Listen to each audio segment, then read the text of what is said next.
Hello and welcome to Everyday Tarot, your daily dive into the divine wisdom of the tarot.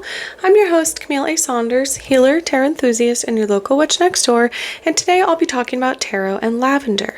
Whether you're a seasoned tarot reader or just starting to explore, this podcast offers daily insights, intuitive messages, and practical advice drawn from the cards.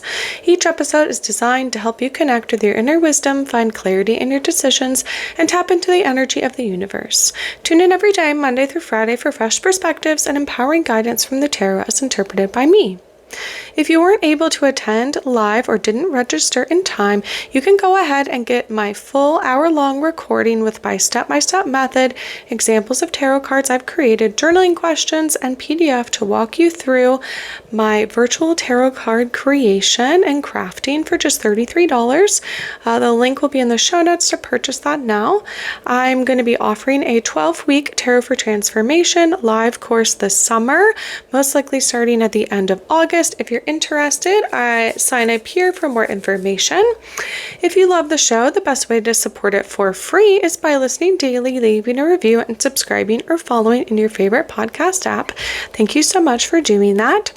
I just updated my Patreon benefits to be bigger and better than ever. So if you want an individual card pulled for you once a month live on the podcast during my New Moon Collective readings, join the Everyday Tarot Patreon family at the Lovers level.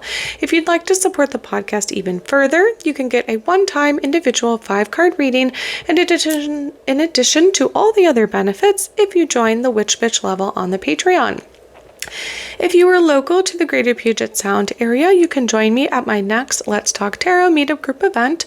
We'll be meeting at the Old Hangout, which is in the Tacoma McMinimans, the Elks Lodge McMinimans, from 1 to 3 p.m. on July 27th.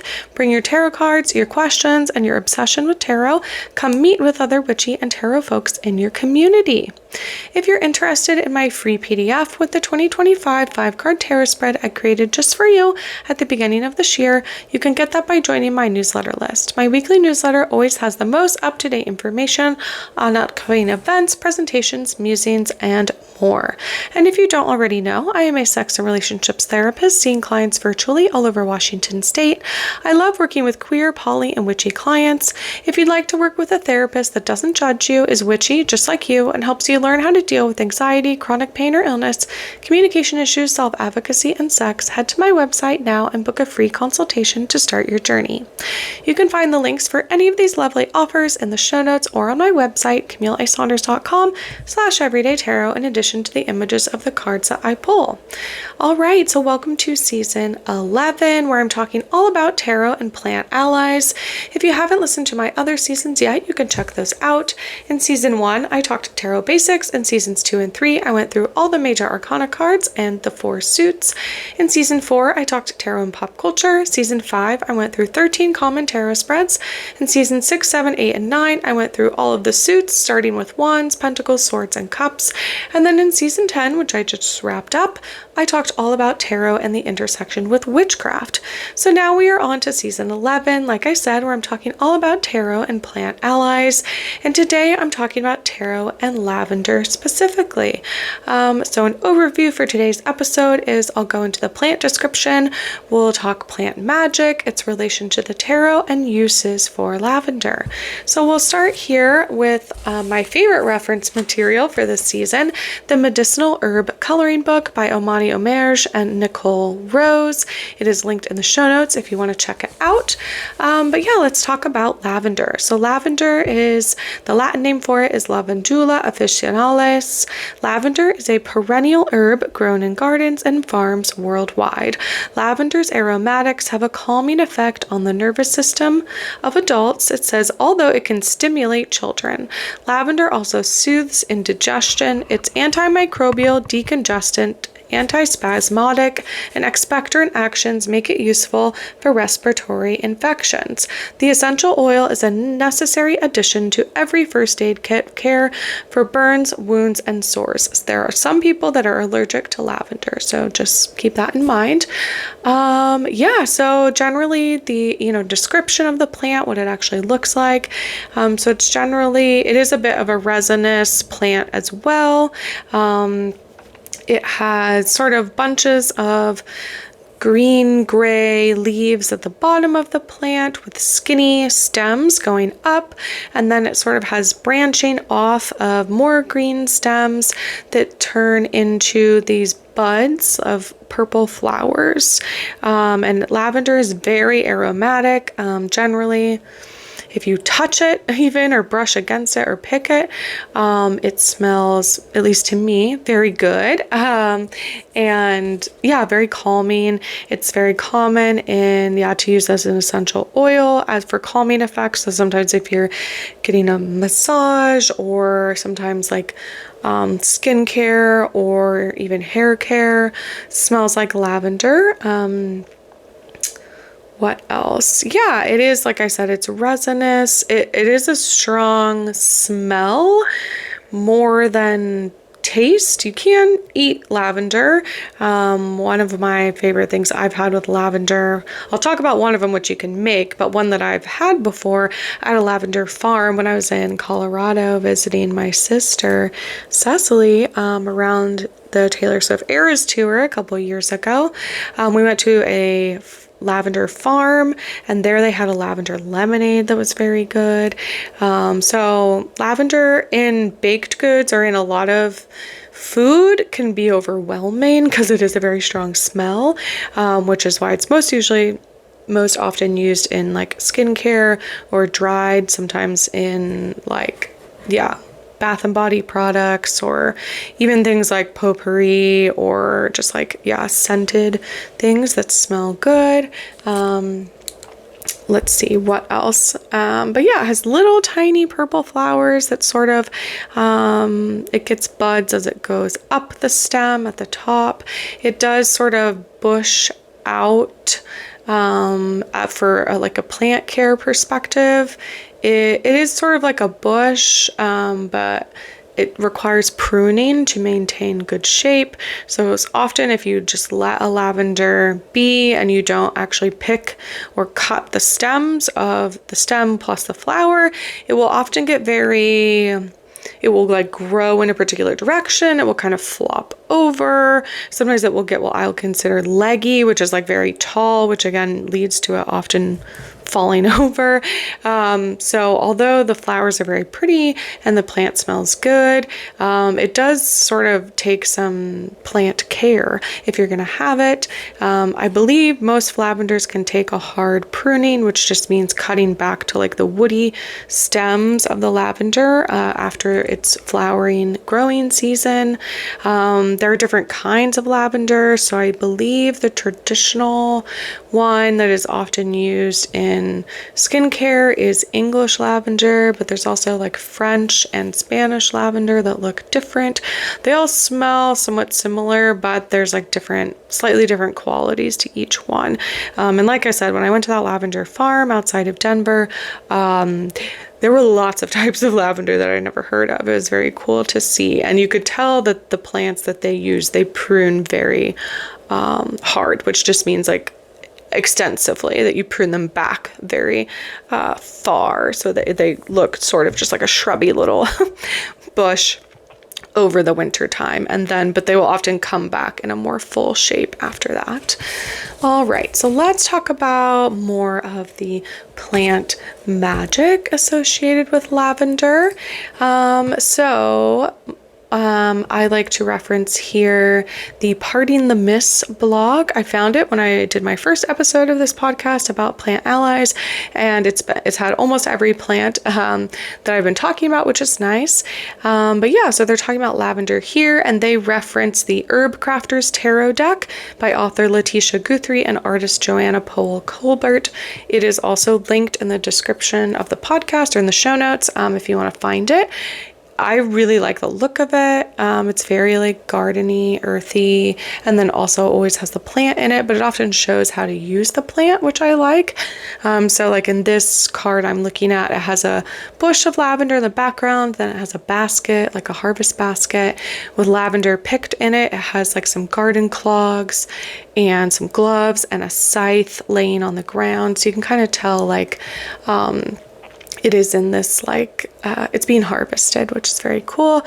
But yeah, so lavender, it's, I like this quote here. It says, withdraw behind borders, calm the mind and body, and pause to cherish the present moment. Yeah, so contemplation precedes action. We can build a foundation for deeper understanding when we create space for rest and pull away from the outside world. Lavender is a popular border plant, like in the garden, to like often along a pathway or at the edge of a yard. The strong scent can keep some animals out of the garden because it is very strong. I think most people like the smell of it, again, perhaps unless you're allergic, but often very strong plants will deter, like, they don't say specifically what animals here, but sometimes like rabbits or sometimes birds, but I think more of like mammals, even maybe like more rodent or like possum, raccoon kind of critters. And often the woody stems on it can keep other plants from encroaching on lavender because it does get a very woody stem, like a lot of herbs. It says it puts up strong boundaries and it helps retreat behind them. Commitment to self-care eases conflict in other areas of your life. Lavender clears the air, relieves tension. Let your emotions settle and your mind relax. Take a break from gathering your thoughts and ideas. You've already learned so much. Allow what you have studied to sink into your bones.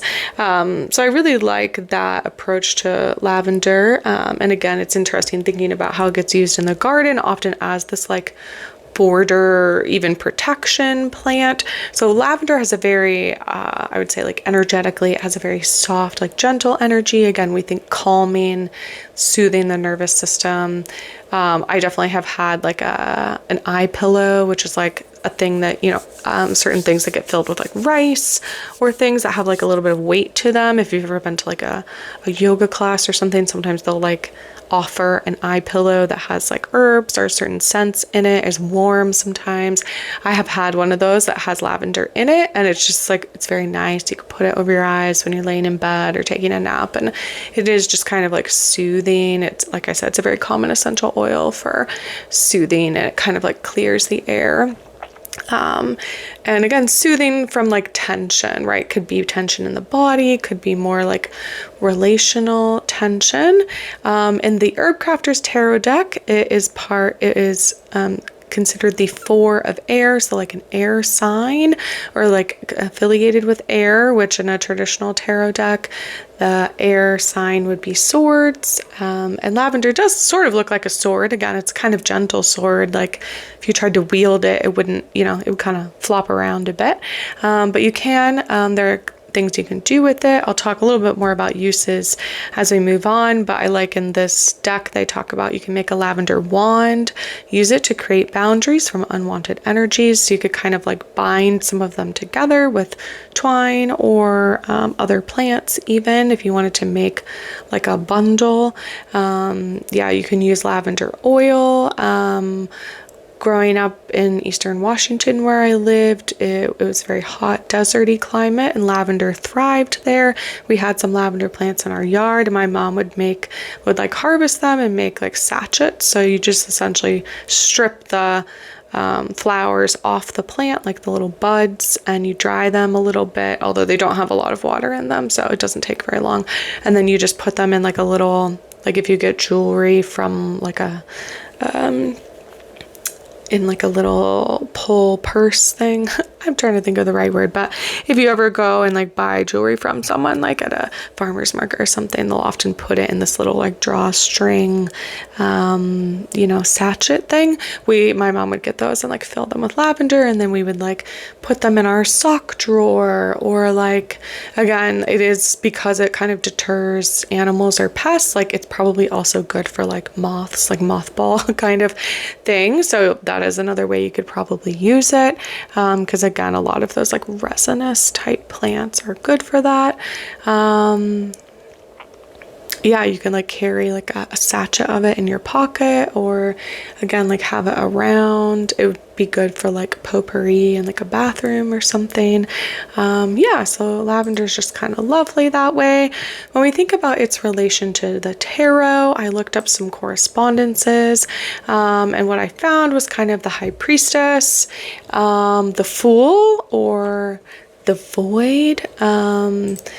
Mostly because they talked about, let me find it real quick. All right, so yeah, the High Priestess card can be linked to lavender's connection to intuition and the subconscious. Again, sort of that like calming, dreamy state, or kind of tuning into yourself. They also talked about lavender being associated with new beginnings, kind of again as that like kind of border plant, right? It kind of like can start a new garden row or start a new area. It can be applied to kind of various cards, but I think of the Fool for that one, or the one I'm looking at in front of me. So I pulled these cards. I pulled the High Priestess, the Fool, and the Lovers, because that was the other one that I saw. And there's actually the like So the Magic brand that they sell seeds, I believe, and also just like art. They have like a lavender lovers card, so it shows people making, or like person making a heart with their hands, and then it sees like lavender fields behind it, or the plant. And it talks about the lovers stand together in harmony and healing as they balance masculine and feminine energies. The choices they make together align with love. And here they use the classic herbal lavender variety, anise hyssop, that produces bunches of purple flower spikes perched atop lush deep green foliage. The leaves have a potent licorice scent, so that is the specific anise hyssop one. That is not every kind of lavender, and they can be crushed, they can be used as in cooking or tea. And they talked about the lavenders associated with relationships, alignment, and harmony. So yeah, I pulled my High Priestess card from the Sastorabito Tarot deck by Stasia Burrington, and depicted here is like a woman seated. They're sort of wearing like a loose dress. They have an owl with them. They have this sort of like branching, very natural crown. They're sitting kind of like on earth, but then, or like on a stump, but then their feet are in the water. So again, water often in tarot or other things is connected to that like intuition, our emotions, right? She has the owl, so we also have the sort of like air intellect aspect of it, and then also like the sort of earthy groundedness. So I see all of that with lavender. Again, like the scent is very aromatic. It goes through the air. We have that it is sort of this like calming, grounding plant or smell for us. And then also it can be this sort of like dreamy, intuitive plant as well, or smell. I pulled the Fool card from the Goddess of Love Tarot deck by Gabrielle Herstick and illustrated by Julia Popescu. And within here, they actually call the Fool the Void. So in this image, there is an egg, there is a red rose, and then there are two snakes in a very symmetrical, kind of winding way as they make their way from the egg into the rose. This is very that like new beginnings energy. This card is very like fertility coded. I feel like it has kind of the snake, it has an egg, and it has like the rose, which is very like vaginal, and we have the snakes that are a little more like sperm, and we have the egg. Like this is what's coming to mind right now as I think about this. So you have like a literal like rebirth, or like beginnings, birthing something that you're creating. And then what else do we have here? Oh yeah, and then the Lovers card. Yeah, which lavender, right, like I said here, can be about relationships or alignment or harmony. It can be that sort of like harmonious like balance, or kind of like two sides of the same coin kind of thing. So again, it can be this very soft, calming, harmonious energy, but also it is boundaried. It has its own, like it's a very, again, I would say it is clearly boundaried, but it's not harsh. Like it's not a blunt plant. It is kind and, you know, empathetic, and all of those kind of things. So All right, lovely, lovely. And oh yeah, and I pulled the Lovers card from the Desert Illuminations deck by Lindsay D. Williams. And it also has a bird on it. It has two folks. They're sitting next to each other, almost in like they're getting a portrait taken. And then we have a beautiful like sun behind them. It's a very, again, it's like a calm, harmonious, I think it looks like a dove, almost like a peace dove kind of situation here. Yeah, so all of that is on there, and I feel that associated with lavender. Okay, so let's get into some uses of lavender. The first thing I thought of, and one of my like favorite ways to use lavender when I'm in the mood, is to make lavender shortbread. I have the book A Woman's Garden, Grow Beautiful Plants and Make Useful Things by Tanya Anderson. Tanya has a YouTube channel called Lovely Greens, and that's how I found out about them. And they have this like compilation book, so they went and interviewed and talked to, I was gonna look real quick, but basically women gardening all around the world. Yeah, 8 different gardens and gardeners, and talked about how like what gardening is to them, how they utilize plants, what they do with it. And yeah, it's very fun to see. So in there's a lovely recipe. It's probably on Tanya's blog as well. I'll see if I can find it. If you want to find it, but basically you make a lavender sugar, which is just combining 1 cup of sugar with 4 teaspoons of, they specify here, English lavender buds. So you just kind of like mix them together, and ideally you let it infuse in a jar for at least a week. So your like lavender starts to impart aromatic and flavor into the sugar. And then you basically just make shortbread, how you generally would. I'll read the ingredients and a little bit of the recipe to use shortbread. It's fairly easy, but instead of using, normal sugar, you use the lavender sugar within the shortbread. And then when you go to bake the cookies, when you put them on the cookie sheet and you spread them out, you also take some lavender buds, and you can use them to decorate on the top. So you kind of press them in to the cookie while it's, doughy, and then you bake them. So you get this beautiful little lavender buds on top of it, with a little bit of sugar on top, so you get a little crunch and caramelization on top of your shortbread. And it's really good. Like, again, most lavender foods or drinks I've had are too much. Like, lavender is very strong aromatically, and it kind of overpowers everything else. But shortbread basically tastes like butter. So it's nice to have sort of this light airiness of lavender behind it. So again, you make your lavender sugar, you infuse for a week, then you come back and you make your shortbread. So you take 3/4 of a cup plus 1 tablespoon salted butter at room temperature. You take 1/4 of a cup of your lavender sugar, 2 cups of plain flour, 1 tablespoon of milk that you just sort of mix in. You sift the lavender buds from the sugar, because you want just the sugary part into the actual shortbread itself. You could keep the lavender buds and again use them at the end to press into the cookie. You can use a food processor, like a KitchenAid, like a what's it called, like a anyway, a KitchenAid, or like a spoon, and just like cream the lavender sugar with the butter, mix it together until it's light and fluffy. You add half the flour, put it again in the food processor, or mix it with a pastry cutter if you have one, and then you add the rest of the flour and combine. You form the dough into a ball.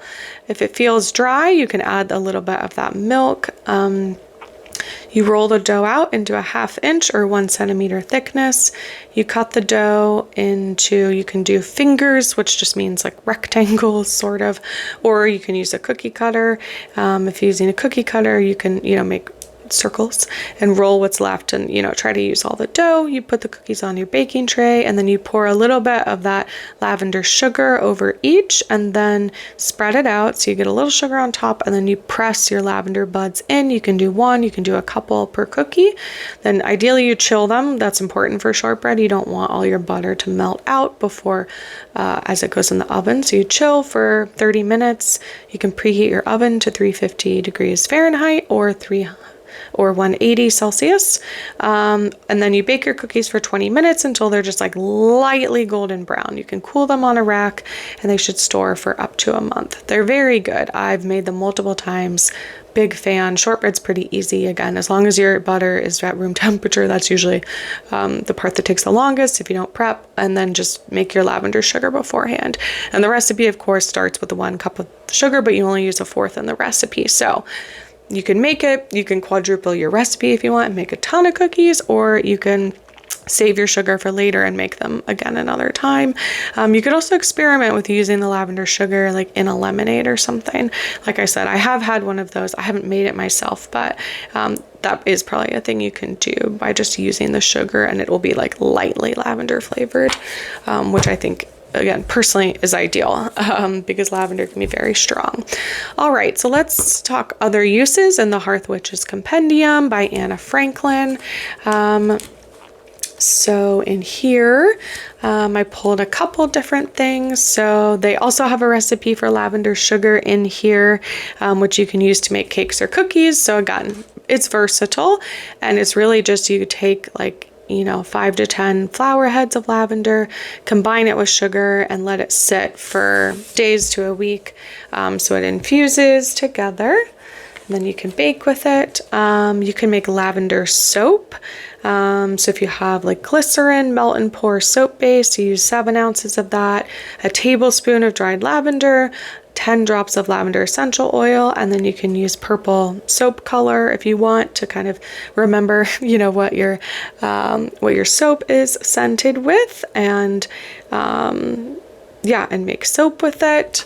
I really want to get into making soap as another thing to do with flowers and plants. You can make another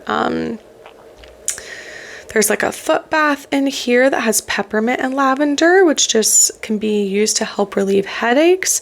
It says, as it's believed that warm water draws blood to the feet, easing pressure on the head. So you can fill a basin with water or a tub, add 5 drops of lavender essential oil and 5 drops of peppermint essential oil, and soak your feet for 20 minutes. It does say avoid if you're pregnant or breastfeeding. There's a lot of essential oil things that you should avoid or just be wary of if you're pregnant or breastfeeding, so keep that in mind. But yeah, so that seems cool. Use it in like a foot bath if you have the essential oil. What else do we have here? In magical herbalism, like I talked a little bit about earlier, lavender is associated with purification, healing, cleansing, meditation, peace, harmony, midsummer. It's ruled by the planet Mercury, so and the element of air. So again, Mercury is about communication, and the element of air, right? We communicate generally through words. Sacred to Cernunnos, Circe, Hecate, Medea, Saturn, and serpent goddesses. So that's also interesting that void card has snakes on it, because that kind of came up in this description of lavender, which is interesting. And the last thing that I saw here, and I've never made my own incense, but they make a dried incense recipes in this book, and the one for midsummer, like they said, as the association with lavender, you add 3 parts red sandalwood, half a part mugwort, half a part chamomile, half a part rose, and half a part lavender. So I'm sure that is a lovely smell. Some sandalwood and mugwort. Mugwort doesn't smell super strong. It just kind of smells earthy, planty. And then chamomile, right? Also a calming thing. Rose, very gentle and calming, and lavender. So that sounds really nice. I might try to at least combine parts of those. I don't know if I have sandalwood and mugwort, but anyway. All right, so those are a lot of uses of it. So let's get in and pull a card, see what lavender has to teach us or inform us about or let us know, a message for us. I am going to grab the Ophidia Rosa tarot deck. Also has snakes on it, on the back of it, and it's a very floral deck. It's also a very gentle deck, I would say. It can be a little bit like, you know, the phrase when people say clear as mud is like a joke, that it's not very clear. I do find that this deck is a little, it can be sometimes hard to interpret, but the images themselves are very beautiful. It's very, again, like sort of gentle in message. It just can sometimes be a little too gentle that I don't quite know what it's saying. So let's see, what does Lavender have to tell us today? Lavender says, ooh, 10 of Swords, so interesting. We have the 10s, which are about completion. We have Swords, which are an air sign, right? Cutting through things. They go through the air, kind of cutting through the bullshit. It's what I think of with swords. So let's see in our little booklet here. So this deck has very short phrases as like the guide or the association with each card. So 10 of Swords says, destruction can breed lost crops into seeds. Okay, and it is reverse, and even the card has a snake on it. So all the cards have a snake on the back, but this one even has a snake on it, so that's very interesting here. And we sort of have the, it reminds me of the like 7 of Cups image where you have like 7 cups full of different things and you're not quite sure what you're gonna get. This one has like multiple flowers, like 4 different kinds and leaves. And we also have the little serpent on there, and almost like blood coming out from like parts of the, like as if the flower stems broke. So that's kind of interesting. So again, destruction can breed lost crops into seeds. And again, if you think about sort of gardening or farming, usually at the end of the season, you might pull out your plants. If you're in a big commercial farming, often they will till them under, which just means they'll sort of run like a rotating blade over all the plants to kind of like create small bits of the plant and almost use it as like a mulch or something to kind of put nutrients back into the ground for next year. So this does kind of remind me that like, okay, again, it is reverse and this doesn't have any reversal description. So we're just going to go off vibes. But so, right, this says, okay, maybe things are kind of burning down in our life or maybe some things are ending. But really those endings are going to really push you into or sort of allow you to grow into something new, coming soon, coming next year, coming right with the next season in your life. And again, maybe we're in the destruction phase right now, and that's why it feels hard. If we think about the 10 of Swords as being reversed, that we're really in the like, why does this keep happening to me, right? Like, why are all these beautiful crops that I wanted just like getting destroyed? Like it feels very challenging. But if we can kind of reframe that for ourselves as like, okay, sometimes things have to end. Sometimes we have to kind of like burn it all down before we can start anew. You can think of phoenixes, you can think of traditional, again, ways of farming. So some, right, we often now use machines, large vehicles to till crops under, which again just means like cut them up and turn them back into soil. But historically, especially in places that were very dense or had a lot of crops, like they would do slash and burn, which is kind of what it sounds like, which is like cutting down the plants and then burning all the material. And then again, like the ashes from the prior year's plants or the material would turn into nutrients for the next year's crops. So yeah, I think that that's kind of the message that Lavender has for us, right? That, okay, maybe we're in this like heightened state of things are going terribly, and Lavender's telling us like, hey, it's okay. Calm down, chill out, you know. I know it's hard right now, but if we just kind of take some time, we relax, we take some time away from the thing that's been really like charging us up or kind of like activating us or getting us really frustrated or upset, take some time away and yeah, just kind of see like allow new things to come up, right? Maybe new opportunities, and maybe a lot of those things needed to end to make time and space and energy for new things. All right, so That's it for today. If you'd like to join me on the journey of using the tarot for transformation, you can click on the link in the show notes to indicate your interest in receiving more info. We will be working together for 12 weeks of calls and journaling to discover what happens when we want to transform our lives through the tarot. Links for the tarot decks I talk about will always be in the show notes and on my website if you'd like to look at them or purchase them. And thanks for joining me today on Everyday Tarot. Just as a reminder, the podcast comes out daily, Monday through Friday for all of 2025. You can email me, me@CamilleASaunders.com with your thoughts, questions, and more. All right, I'll talk to you later. Goodbye.